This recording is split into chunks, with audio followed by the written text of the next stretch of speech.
Class 10 science की physics का chapter number 10 जिसका नाम है लाइट रिफ्लेक्शन एंड रिफ्रैक्शन। ये जो चैप्टर है वो काफी लेंदी और कंसेप्चुअल चैप्टर है क्योंकि इस चैप्टर में हम लाइट के बारे में समझने वाले हैं और साथ में ये भी जानने वाले हैं कि लाइट जब किसी भी सब्सटेंस पर पड़ती है तब उसका क्या होता है और लाइट जब एक मीडियम से दूसरे मीडियम में ट्रेवल करती है तब उसका क्या होता है। तो इस चैप्टर में हम इन्हीं चीजों को डिटेल में एनिमेशन के थ्रू समझने वाले हैं। तो चलिए स्टार्ट करते हैं।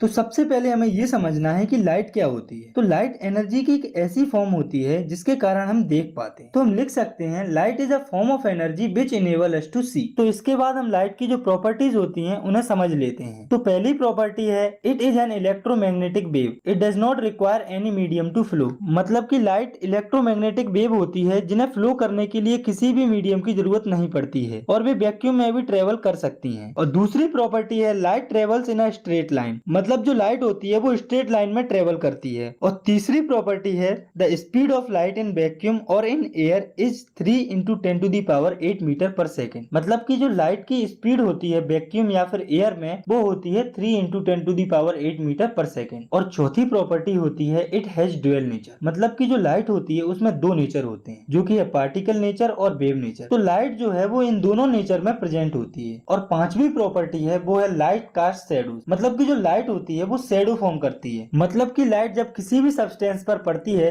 तो उसके अपोजिट डायरेक्शन में शैडोज फॉर्म करती है। और सिक्स्थ जो प्रॉपर्टी है लाइट की वो है when light fall on a surface then these two phenomenon can occur, that is reflection और रिफ्रैक्शन। मतलब कि जब लाइट किसी भी सरफेस पर पड़ती है तो हमें दो फिनोमिनन देखने को मिल सकते हैं जो कि है रिफ्लेक्शन एंड रिफ्रैक्शन। तो अब हम इन दोनों टर्म को एक एक करके डिटेल में समझते हैं। तो सबसे पहले हम समझते हैं रिफ्लेक्शन ऑफ लाइट को। तो the phenomena of bouncing back of light rays in the same medium on striking a smooth surface is called reflection of light. मतलब कि ऐसा फिनोमिनन जिसमें जब लाइट रेज किसी स्मूथ सरफेस पर पड़ती हैं तो वह सेम मीडियम में वापस उसी सरफेस पर बाउंस बैक हो जाती है, जैसा कि आप इस डायग्राम में देख पा रहे होंगे। तो अब हम समझते हैं लॉज ऑफ रिफ्लेक्शन। तो बेसिकली रिफ्लेक्शन के दो लॉज होते हैं और उन्हें समझने के लिए हमें कुछ टर्म्स को डायग्राम की हेल्प से समझना पड़ेगा। तो अब आप इस डायग्राम को देखिए, इसके अंदर ये है प्लेन मिरर और ये है नॉर्मल जो कि प्लेन मिरर पर परपेंडिकुलर होती है। तो आप सपोज कीजिए कि कोई लाइट रे मिरर की तरफ आ रही है, तो जो लाइट रे मिरर की तरफ आ रही है वो होती है इंसिडेंट रे, और ये जो रे है वो मिरर पर स्ट्राइक करती है और वापस रिफ्लेक्ट हो जाती है, और ये जो रे वापस जाती है उसे कहते हैं रिफ्लेक्टेड रे। और इंसिडेंट रे और नॉर्मल के बीच में जो एंगल बनता है वो होता है एंगल ऑफ इंसिडेंस, और नॉर्मल और रिफ्लेक्टेड रे के बीच में जो एंगल बनता है वो होता है एंगल ऑफ रिफ्लेक्शन। तो अब हम समझते हैं रिफ्लेक्शन के पहले लॉ को, जो कि है the angle of incidence is equal to the angle of reflection. मतलब कि जब भी रिफ्लेक्शन होता है तो इंसिडेंस का जो एंगल होता है वो रिफ्लेक्शन के एंगल के बराबर होता है, और जो एंगल ऑफ इंसिडेंस होता है उसे हम एंगल आई से डिनोट करते हैं, और जो एंगल ऑफ रिफ्लेक्शन होता है उसे हम एंगल आर से डिनोट करते हैं। और दूसरा लॉ है the incident ray, reflected ray and normal at the point of incidence all lie in the same plane. मतलब कि जो इंसिडेंट रे, रिफ्लेक्टेड रे और नॉर्मल लाइन होती है वो सब सेम प्लेन में लाई करती हैं। तो अब हम समझते हैं एक इंपोर्टेंट टर्म को जो कि है इमेज। तो इमेज एक ऐसा पॉइंट होता है जहां पर दो लाइट रेज एक्चुअल में मिलती हैं या फिर हमें मिलती हुई दिखती हैं। तो हम कह सकते हैं it is a point where at least two light rays actually meet और अपीयर टू मीट। और जो इमेज होती है वो दो टाइप्स की होती है जो कि है रियल इमेज और वर्चुअल इमेज। तो पहले हम देखते हैं रियल इमेज को। ये तब फॉर्म होती हैं जब लाइट रेज एक्चुअल में मीट करती हैं, और इन्हें हम स्क्रीन पर भी ऑब्टेन कर सकते हैं। और जितनी भी रियल इमेज होती हैं वो सब इन्वर्टेड होती हैं, यानी कि उल्टी होती हैं। तो अब हम समझते हैं वर्चुअल इमेज को। तो ये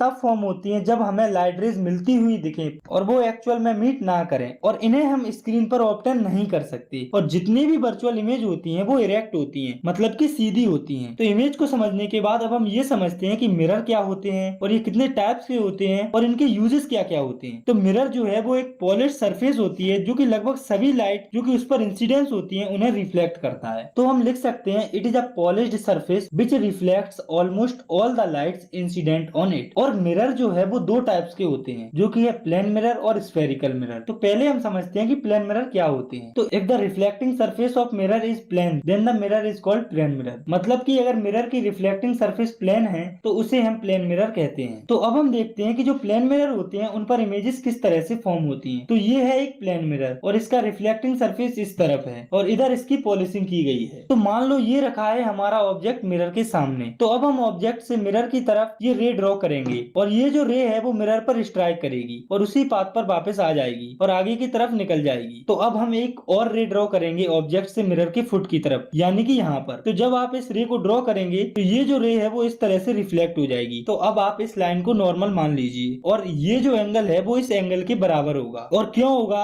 ये हम लॉ ऑफ रिफ्लेक्शन के फर्स्ट लॉ में पढ़ चुके हैं। तो अब आप दोनों रिफ्लेक्टेड रे को ध्यान से देखिए। तो ये दोनों जो रे हैं वो एक दूसरे से दूर जा रही हैं और इन दोनों के बीच में जो डिस्टेंस है वो बढ़ता जा रहा है। तो ये दो रेस एक्चुअल में इस साइड तो मीट नहीं करेंगी। तो अगर ये मीट नहीं करेंगी तो इमेज कैसे फॉर्म होगी? डोंट वरी, अभी समझते हैं इसे। तो इधर तो ये रेस मीट करने से रही। तो अब आप इधर देखिए, अगर हम इधर की तरफ दो इमेजिनरी रेस को ड्रॉ करें तो ये दोनों रेज आपस में मिल जाएंगी। तो आपको एक बात याद रखनी है कि जो प्लेन मिरर होता है उसमें रिफ्लेक्टेड रेज एक्चुअल में आपस में नहीं मिलती, बल्कि उन्हें इमेजिनरी लाइंस के थ्रू जोड़ दिया जाता है। तो अब हम देखते हैं कि प्लेन मिरर के द्वारा जो इमेज फॉर्म होती है उसके क्या क्या कैरेक्टरिस्टिक्स होते हैं। तो प्लेन मिरर की इमेज का सबसे पहला कैरेक्टर है the image formed is always virtual and erect. मतलब कि प्लेन मिरर में जो इमेज फॉर्म होती है वो रेस के एक्चुअल कांटेक्ट से फॉर्म नहीं होती और जो इमेज फॉर्म होती है वो हमेशा सीधी होती है। और दूसरा जो कैरेक्टर है वो है the size of image is equal to size of object. मतलब कि जो इमेज फॉर्म होती है उसका साइज ऑब्जेक्ट के साइज के बराबर होता है। और तीसरा कैरेक्टर है the distance between image and mirror is equal to the distance between object and mirror. तो ये बात तो आपको पता है कि प्लेन मिरर में जो इमेज फॉर्म होती है वो मिरर के पीछे फॉर्म होती है और ऑब्जेक्ट और मिरर के बीच में जो डिस्टेंस होता है वो सेम होता है इमेज और मिरर के बीच में। और चौथा जो कैरेक्टर है वो है the image form is laterally inverted. मतलब कि प्लेन मिरर में जो इमेज फॉर्म होती है वो लेटरली इन्वर्टेड होती है, यानी कि लेफ्ट में जो चीज होती है